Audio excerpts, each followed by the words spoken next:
Okay. So today I'm gonna talk about the package that I implement. Basically, like it's the WGCNA package that I implemented in the Python. And okay, so I'm gonna give you a brief introduction of what's the WGCNA, and let me know if you have any question in middle of that, and then I'm going to give you a brief tutorial on how you can run it and what's like each steps doing it, and then give you an example on one of the data set that we apply. So as some of you know, like WGCNA or weighted gene correlation co-expression network analyzing is basically a data mining method that's most of the time using for study the biological networks based on the correlation between variable and in our case is genes or transcript. And you can apply to high dimensional data sets, and it's like the widely methods that they use right now on the genomics.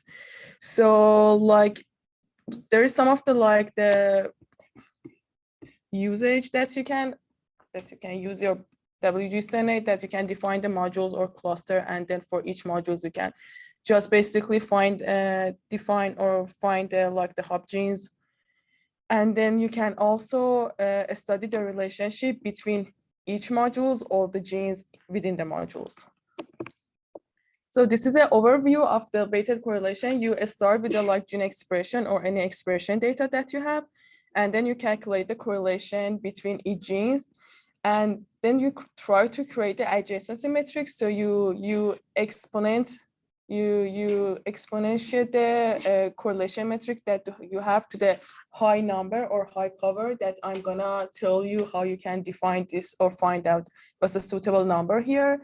Then you have something like the sparse matrix or the scale-free networks that imagine there is the huge graph that each node is a gene, and the correlation or the adjacency matrix is the age, and then you have different subgraph that they really connected to each other within the subgraphs, and they don't really connected to each other those subgraph on the overall of the graph.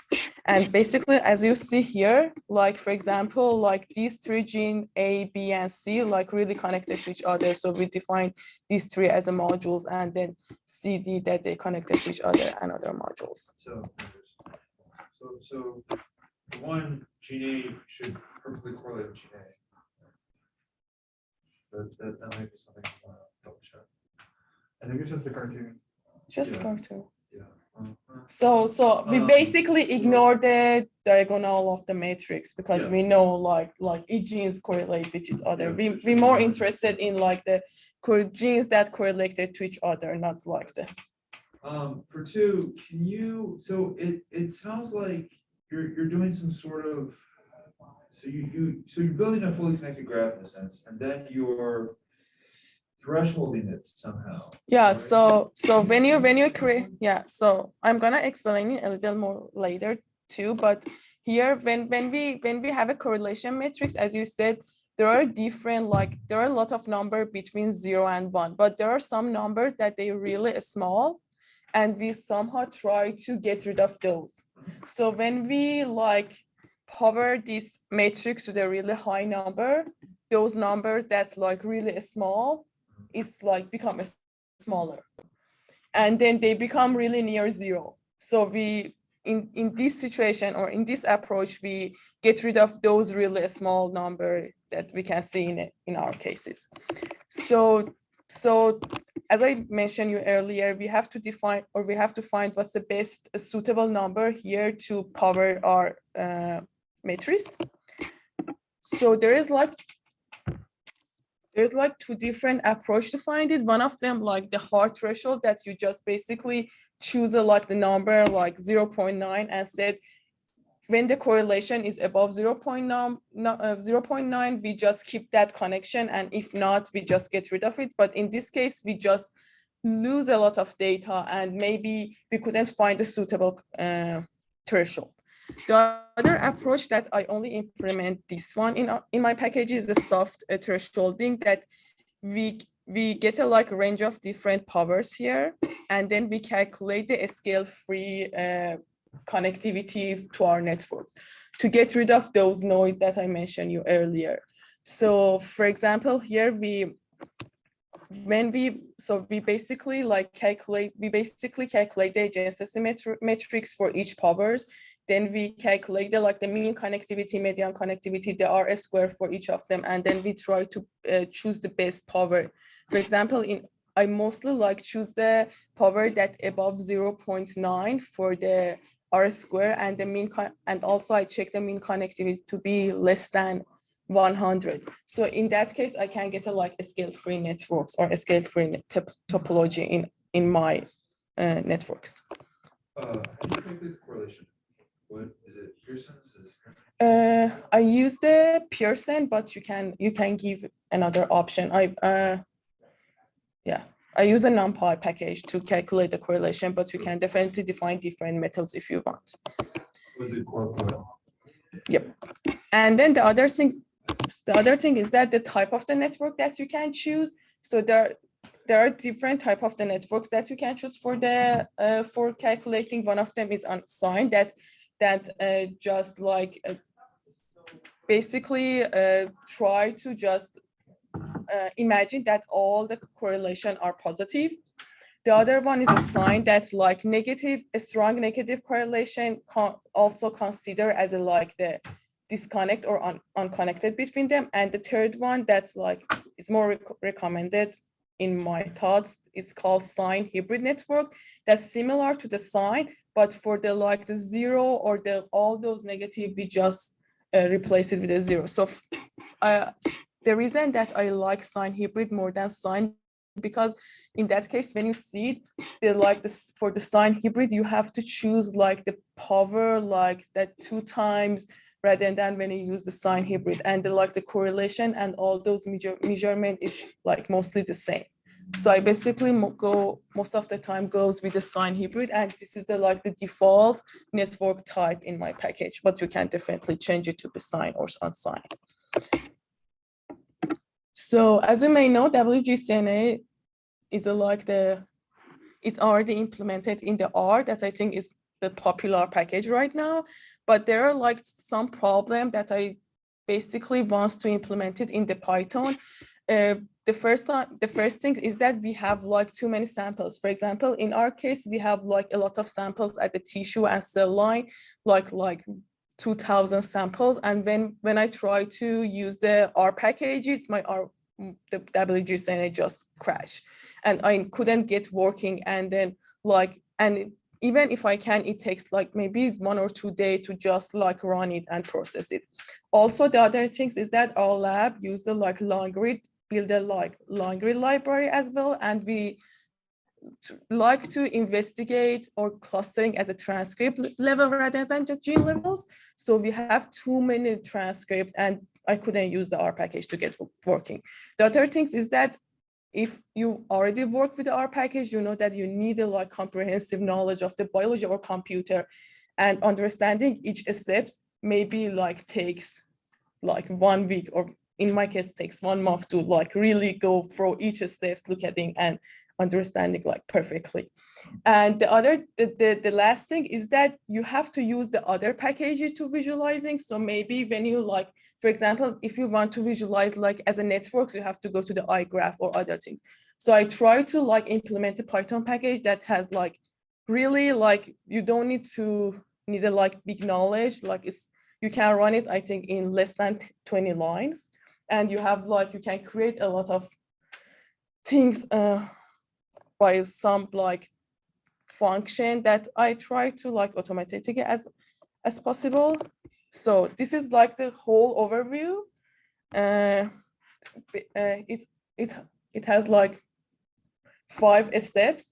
It's starting with defining the objects. Then I go for the preprocessing, try to clean the data that I have, and then I call the find module function to find the modules and then study them. And also the other things that I added that the original package doesn't have is that we can compare 2 different PyWGCNA packages together, PyWGCNA object together, or also even compare the WGCNA package, the result of the PyWGCNA to the single nucleus cluster that you get. So for example, imagine you have a single nucleus and bulk that match together, and then you run the WGCNA and you find also the cluster on the single nucleus or single cell, and then you have like the different modules that you try to compare. You also can use this package to do that. So I'm gonna go through each step, try to tell you what's going on. So as I told you, this is the way that you can define the packages. You should like pass the name if you want, like choose the specimen or some other like the network type or the other thing that I show you. But basically I try to, all of them has a default options. But the main output is in the AND data format, which is a gene expression, raw gene expression data, which is just like the data frame or the table. And I also save all the genes information, like including maybe gene name, gene biotype, gene length, or the other thing that might be useful in your case on the ops, and then the var is just the samples information. So for creating the PyWGCNA, Bars gene. oh yeah, var genes observation is a sample. So for this, so you can just, if you have already your object as the AND data format, you can pass it, or if you're not, you can pass it as a 3 different table. The gene expression obviously is a required one, but for the sample and genes, you don't need to give it if you don't have anything. And also you can pass it as a CSV. You can pass the path and the suitable delimiter for this, or you can just pass the objects, but pass the AND data or pass the pandas and data frame, and use the update gene info and update metadata if you wish to update your gene information or sample information later. After you create your PyWGCNA, you need to go to preprocessing it. Can I ask a question on the last slide? Yep. Like your initialization, you put species. So can you not do like a consensus WGCNA of 2 species? No, you can't do that. The only reason that I did that is that I add another function that you can add all the genes information that you want directly from the biomart. So I use this species to know what's data set that I should use it when I call the biomart. If you don't, you can just didn't define it, and it's okay. But you maybe have problem if you want to use that function that I'm gonna tell you what's the function and what's. But these are something that you basically cannot define it if you have like multiple species or whatever. So the next part is a preprocessing. You just need to call this function to go through it. So my preprocessing is, I have 3 steps. The first one, I try to remove low expressed genes. I mostly remove the genes that have less than 1 TPM across the samples. If I have a gene expression data, the default is 1. You can just change the TPM cutoff value if you not wish to remove any genes. Sorry, I just have a really weird detail question. Can you go back one slide? Because here you're talking about TPM, but there you have raw gene expression data. So is the input TPM or is the input counts? You can send any input that you want, but in the general WGCNA, it's recommended to use the TPM. But you can use FPKM count, whatever you want, but the TPM is somehow normalized. So people use, yeah. People use TPM. People use WGCNA for proteomics, metabolomics, transcriptomics. So it's got to be like whatever normalization is kind of standard for your modality. It shouldn't be unnormalized. So for example, if you use the HR, you can pass the FPKM or count, but in the WGCNA, it's recommended to pass the TPM or any normalized expression data.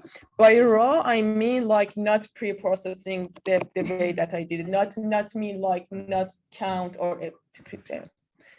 And also, so is it for your cutoff? Is it at least 1 TPM across in any sample, or is it at least 1 TPM across all the samples? No, in at least one of the samples. So if the genes that express less than 1 TPM across all the samples, I remove it. Got it. And also I defined the function called good sample and genes that try to basically identify those genes and samples that have too many missing value to remove those as well. And then the last part, I cluster all the samples, and then I basically find those samples that detect as an outlier that I don't have it like here in my case, and then remove it. By default, I didn't remove anything, but when you change the like the cut value that be like in the threshold of the like the distance, they cut all those samples that above that threshold.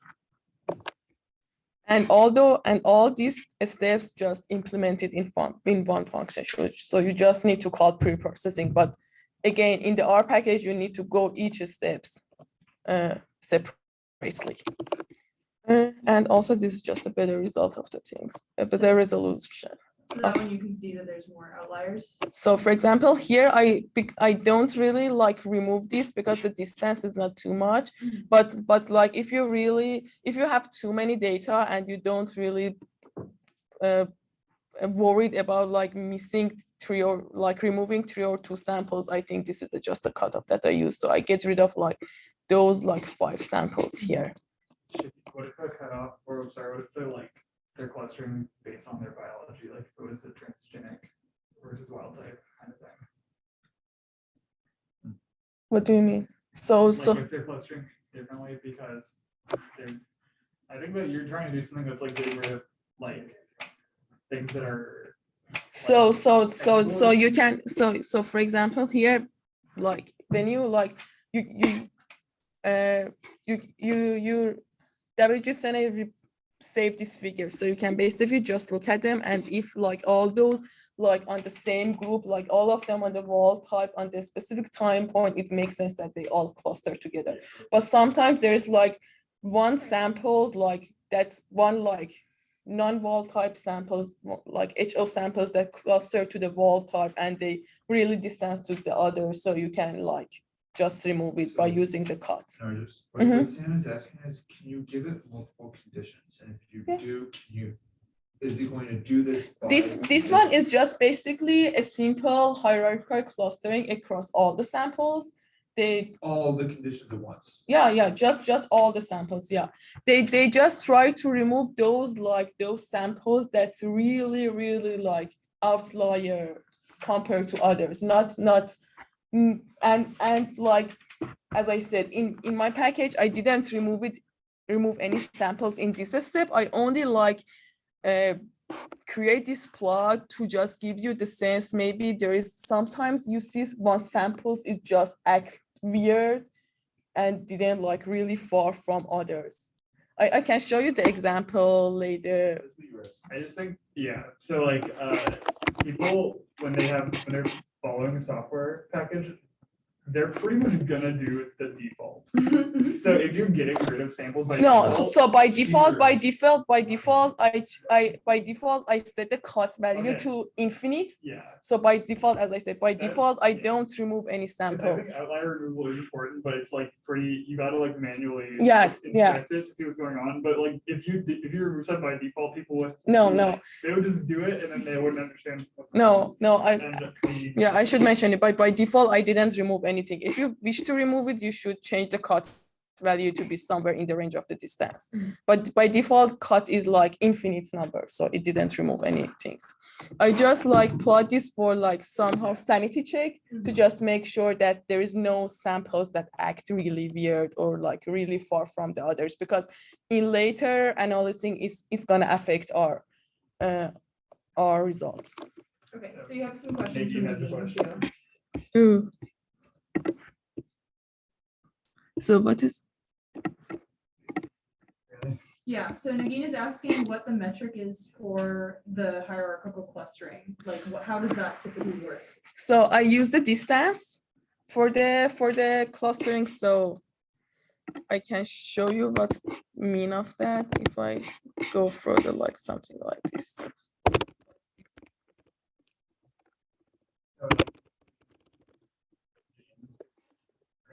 Yep.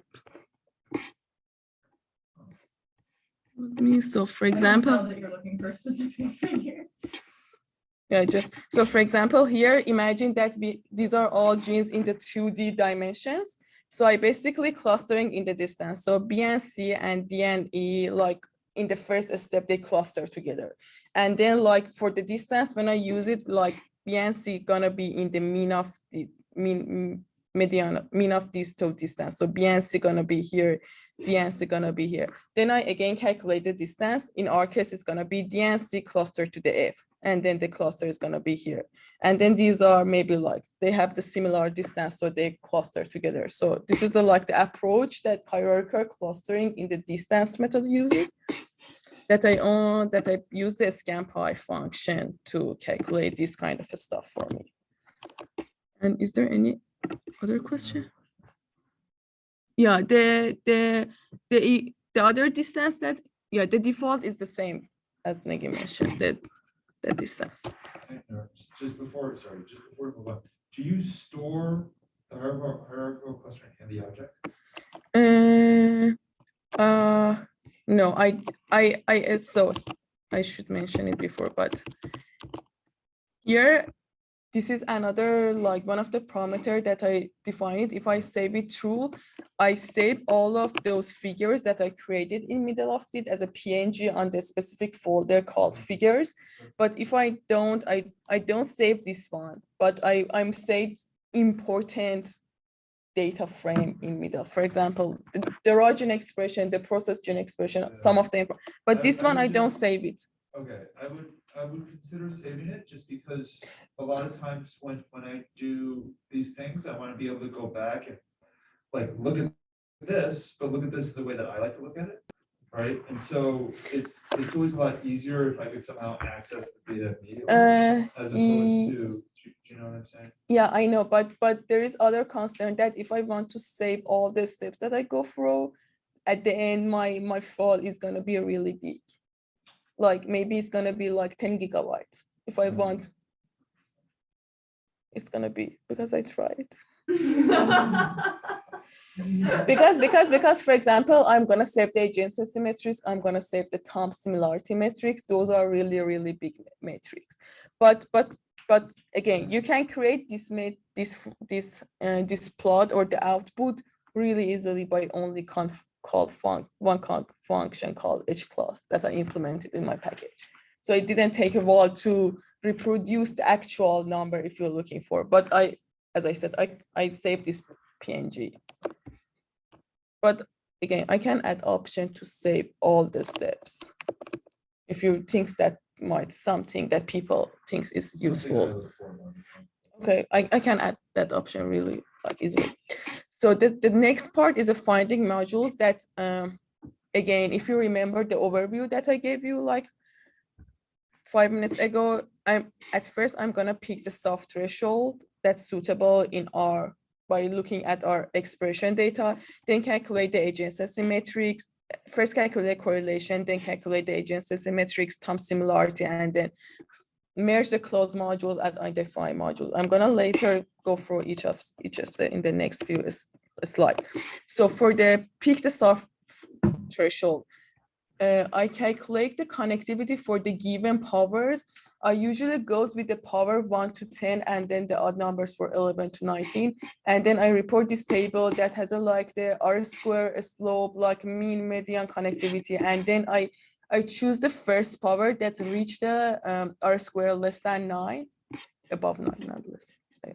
This is the type. And then the mean connectivity less than 100, which is in our case is 9. Sorry, I have questions here because I'm not familiar with those. Can you justify the choice of scale-free network? And can you explain R squared, you're doing a line, but what's that line? This line? Or these are just the R square for each. So the scale-free network is a network that each node, the degree of each nodes follow the power law distribution. It's something like the exponential. So when you like, so here, if you remember, I calculate the correlation and then I create the adjacency matrix here by powering to this. So imagine I did it for all the powers. So I have a network. in the graph. So I can calculate the mean connectivity and then the R square for each of the the connectivity between each nodes, the connectivity, like the mean, max, all of this information that I reported here. So like when you have soft power of 2, the mean connectivity, like any gene has about 1,000 connections, which Yeah. is probably too many. Too many. So then you want to threshold it lower. Yeah. These are like the number of the powers that I tested, and then these are just the R square and the mean connectivity. Sorry, so can you explain why you think scale-free network is a good way to threshold this? Because so in the biology, we know that some of the genes are interaction to each other more than to like some other genes. So we know there is like some sub graph in the overall. So, and I know the scale-free network is the one that exactly define this situation. That imagine like all the genes are big on a node, and the scale-free network is something, as I told you, imagine we have a like really big graph.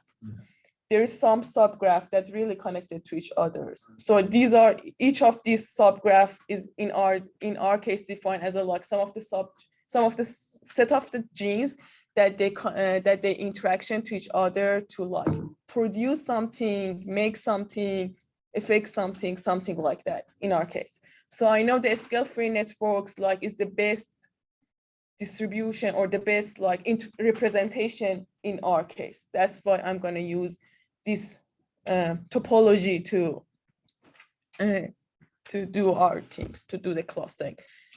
And again, these are just the default parameters. You can just change them if you wish to try it for the higher power or try it on the different thresholding.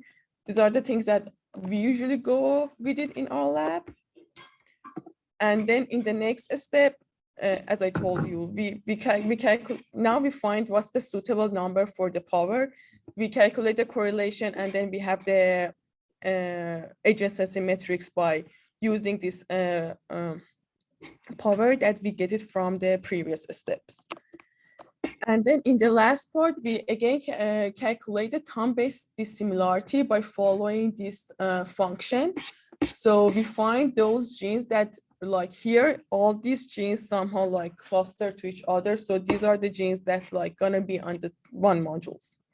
But as you see here, if we're gonna like just define the modules by looking at this, we're gonna get too many modules, too many small modules. I don't know the distance. What is this plot that you're showing us? So this is so I calculate something called time similarity, the topology of measurement by following this function, and A is just basically the adjacency matrix that we get it here. So we have a like the matrix, the huge matrix. Then I again use the hierarchical clustering on that time similarity matrix, and like the result is gonna be something like that. And then I try to identify module by looking at this. So the module is gonna be the genes that they are similar to each other. So for example, like all those genes in the like the greenish square gonna be defined as one modules. But like as you see here, there are really like small modules here. So in the next step, I'm gonna again detect the basic modules and then merge those modules that like really similar to each other. For example, if I did the clustering again, I found that like these two modules are really similar to each other. So I basically merge them to get a like better modules or clustering. What basis is the hierarchical clustering of the modules? Oh, it says eigengenes. It's Never mind. eigengenes. It says there. Yeah, and all those steps is all of them automatically doing by only call one function called one find module, which is maybe 100 lines in the R. Is that true, Sam? Yeah. That's pretty horrible. Yeah, and then now I have the modules. I try to study those modules. There are some of the like the plot that I usually use it to like investigate my module or I study my modules. The first one is called module trait. So before that, before that, so for example, as Sam did, as Sam said, we have maybe different condition in our like samples. So like, for example, in my case, I have like different genotypes, different sex, different tissue, different age. And when I try to plot them, I try to have the same color for all those categories, like specific colors. So I define this function called set metadata color, that I can identify the colors that I'm show you later what's the underlying this function look like. The other things that I use the species here is that I call this function called get gene list. And here you see like the database and the attribute that I choose. These are the one that I choosing by looking at the species. So for example, I have a mouse, so I call it like the database mouse, and I extract like gene name, gene biotype, gene ID. These are like useful information in my case. And then I pass it here to just to have it. And also this is the one that I use it to update my metadata to add those like conditions as you see here. And then I plot this useful visualization by only call this function like analyze WGCNA, that I'm gonna go deep for each of them in the next few slides. So the first things that I created called a module trail relationship heat map. The x-axis is all the modules that I get in my case, and y-axis is all the condition that I have it. So for example, in my case, I have like sex, tissue, genotype, different ages. And then each, as you see here, in each square, we have two different number. The first one shows the correlation that this condition has it with each modules, and the color represent that correlation. And there is also another number on the parentheses that is a p-value that shows how much this correlation is significant. The other plot that I made it automatically is called module eigengene expression bar plot, that I create this one for each module. So you can have like all those like condition above here as a like the bar plot, and also I just colored it by one of the condition. You can just change this condition if you want. And then, for example, this gray module, as you see, it has a like high significant correlation with the wall type or non-wall type or hemi one in my case. As you see, all of them goes up. I also plotted as a heat map, not as so. In this case, like each of this bar plot is one samples, but this one is each bar plot is a group of samples in each condition, in all the condition. And the one of the last thing that I plot is a GoTerm gene ontology analyzing on each modules to get like the top GoTerms for, and just investigate, and we can study or analyze our modules more. And this is the summary of running all those things. So as you see here, I just set like the colors, like for example, for the sex, different column that I have or different condition that I have in my metadata. And then here I define it, preprocessing, finding the modules, updating metadata. If I didn't pass the expression as an data format, then set the colors. Also, I'm gonna update my gene information as well, and then I analyze it. Also, the other plot that I made it that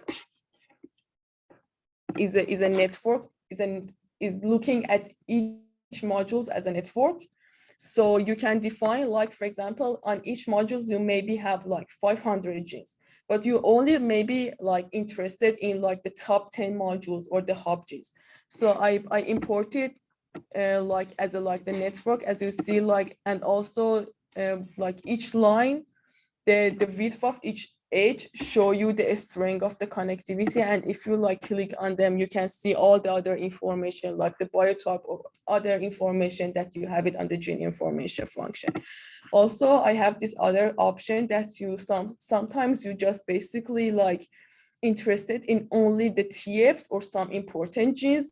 In each module, you can also pass the gene list of the gene list that you are interested, and then in each modules, they try to find those genes and extract them and plot it as like the networks. And you can definitely play with them. Yep. Okay. The other things I told you earlier is that you can also compare the gene model together. Imagine you have like two different mouse models, both of them like in the Alzheimer disease. You get a like different clustering in them, and now you wish to compare them to find out like what's the subset of like what those modules really similar to each other or not.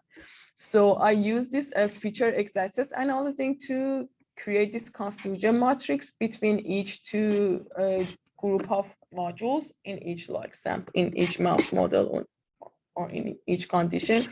So for each two modules, I create this confusion matrix that basically N is a number of the overall genes that I have it in both modules, and then A and B imagine of each modules in each WGCNA objects, and then here I create this feature exactness matrix, and then I create the p-value here.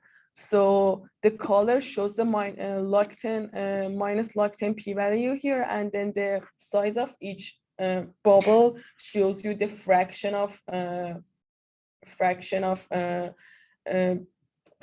the genes that similar or common between these two set of the modules or between these two genes.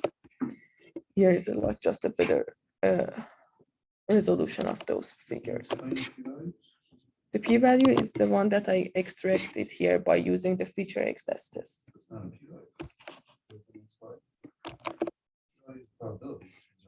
Oh, this is a minus log 10 p-value. Sorry. And also this is a number. I should correct them. Sorry. So now I applying the WGCNA into different mouse model. I have it, and then I compare it. This is mostly just the result. So a little introduction. Just a little introduction on the AD. Alzheimer disease is a progressive age-related neurodegenerative disorder that there is no effective treatment that can prevent a slow or disease or reverse this disease progression. If you have if you compare the healthy brain to the AD brain, you can find out there is two main parts of the brain that effectively, one of them is a cortex that they shrives and damaging, and that may be involved in your thinking or planning or remembering things. The other part is a hippocampus that they also shrinking, and then you maybe couldn't form a new memories or you couldn't like form new memories. And then these are the most part that most people investigated when they come to the like AD board. So these are the two mouse model that like our lab and some other labs in the UCI and other language and other university created. So the first one is like the most familiar one called 5 weeks of AD. They call it because they have 5 different mutation in it. And as you see, this is a timeline that they showed up. Which of these part they're gonna show during the age of the mouse. And as you see, there's no tangle shrink on the tangles showed up in the 5 weeks of AD. So we create another mouse model called transgenic data that they have these 3 mutations that they showed up the tangle in the 14 months. Sorry, I totally did not understand. Sorry. So when you get an Alzheimer disease, there is a different dysfunctionality that happened to your brain. For example, your plank and tangle here, these are the plank and tangle, they are shrinking. You have a neuronal loss. You have different features that just came up in your so you have different mouse models. So we have different mouse model that they reproduce or that they cause effect on this different part of the brain in different ages. So we have these 2 mouse model in our lab that in different time point that we try to, and we have definitely the bulk RNA-seq for these are that I try to cluster them, investigate those genes and find the hop genes, or studying it, find out which group of genes works together or interaction together to cause this or that, and all those. So the first first data set is on the 5 weeks FAD mouse model that I think we published it 2 years ago or 1 year ago, that we have both cortex and hippocampus in the brain, both male and female, in 4 different time points. When I applied the WGCNA on them, I found like this one is like one of the interesting modules. These are the gray modules, as you see that you see there is a there's a significant negative correlation in the genotype. So we know there is a huge difference between the wall type and hemi one on this group of mouse. When we look at it more, no, this is gray. It's A, not E. Oh, is that a difference? Yep. Okay. So the thing that Sam mentioned, the WGCN also create another module called gray with E. I don't know what this one is like. I'm trying to like, at least for your package, you might want to make a function to rename the modules.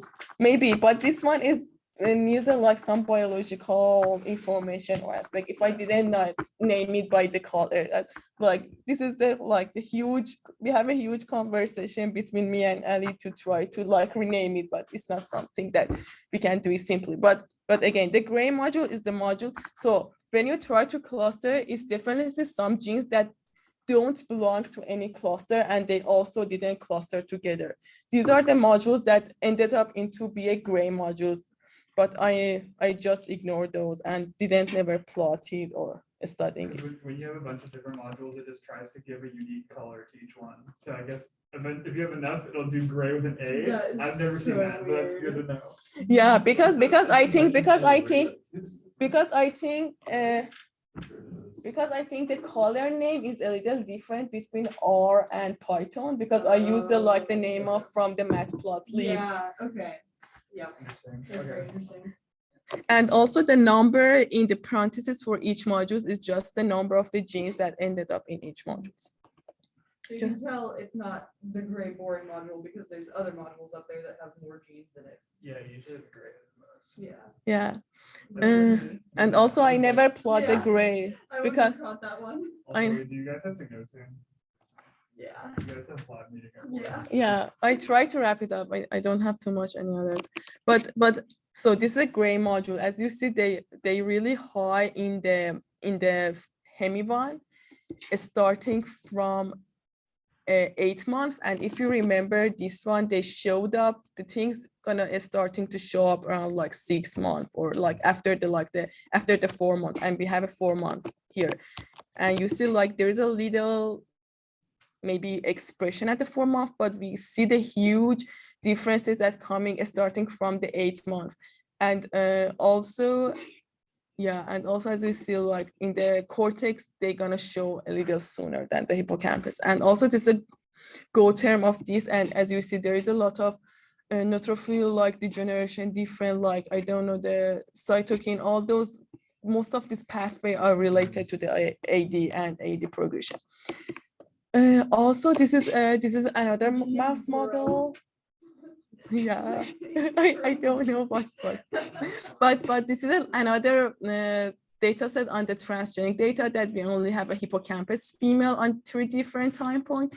And this one is a interesting modules here because again, it has a significant correlation on the genotype and also in the age in the latest time point. And as you see here, it will start going up in the later time point in the 18. And also, if you remember here, the transgenic mice showing like the feature of AD later than the 5X, which makes sense. And that's why we see going up in later time point compared to the 5X of AD. And you see the go term is basically really similar to each others. And then I also compared the group of these 2 modules together. And as you see, like these modules has a significant high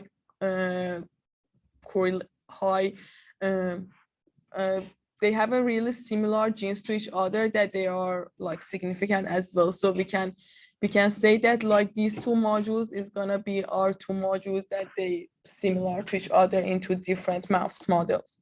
I would recommend flipping the color bar because usually yellow is high and blue is low. Oh yeah. I don't know why Ali suggests me to not flip. I didn't remember, but okay. And then this is that's it. I also should mention that we can create this comparing plot by comparing our modules from WGCNA and the gene markers from the SWOT object as well, the same thing. So on that case, you somehow can find the assign the cell type to each modules. This is the same thing that we try to do it on this paper if you like to read it or investigate it more. It sounds like you have a function that'll basically try to compute the overlap between your modules and then other genes. You should just make a general function that will take any list of genes. Because what if you're like, I want to know the overlap between the GWAS genes or between the targets of this transcription factor? Might be useful. You mean only pass the set of genes and then compare this gene to all the modules that I Yeah, have? exactly. Just Okay. for any general set of genes you want. Okay, yeah. Makes sense. People might have genes for one pathway that they like from Go or something. They're like, I That want to makes sense. know That makes the sense. synaptic vesicle genes. What are they doing? That makes sense. Okay. Yeah, that's something that I'm definitely adding. Yep. That's really cool. Good job. Yeah. Thank you. I wonder how much faster and how much less memory it uses. So the faster is that I can run it less than 15 minutes on most of the data set. And when I go to the long read, it just takes 1 or 2 hours to run it. Wow. How many samples have you done the most? So I did it on the ENCODE samples that I have. I don't know how many samples do we have on the human for short read. I think 3. Oh yeah. I think now I remember the plot. I think we have 300 samples, something like that. And so that's 15 minutes. Yeah, so I think when I was doing my rotation with Vivek, we were doing our WGCNA on the ROSMAP ADE samples, which is a couple hundred, 500, 600, I don't remember. And that took a long time in R. And also most of the time it's crash Why is it so much faster? because it's on the Python. Just numpy. It's on the Python pandas. Yeah, it's on the and also I try to do some things to just Which reminds me actually that I think is an important consideration for speed. So when your threshold, you threshold it as TPM of 1. you can change the one. I choose 1 because this is the things that is mostly match our data. Maybe in your case you another threshold match your data, but What do you mean match you? I mean there is most of the data that I use is the data that we build it in our lab. So we have the same, there's 2 or 3 people that going through the same procedure to build it in the same technology and all those stuff. So 1 TPM is match our data. Maybe you have some samples that has a better quality or less quality. I don't understand what you mean by match. Or what is this word match? Are you saying that most of your data is above 1 TPM? No, I mean 1 TPM is a suitable number in our samples. But The 1 TPM is just one thing that I think how we ended up with 1. It just We've just been using You one need to fix TPM. that threshold. yeah, it's something like 0.05 for the p-value. the only reason I bring that up is because I don't know much about both, but I do know about correlations in single cell. And obviously, the quality of your correlations. Oh, that was the other question I had. When you're calculating correlations initially, Mm-hmm. do you also calculate a p-value associated with those correlations? No, I calculate it, but I don't save it. Okay. Do you threshold based on the p-value? No, Do you know what I'm saying? No, I threshold it. So I use the Willing the to power. Walk and talk because we gotta go to lab. Yeah. Yeah.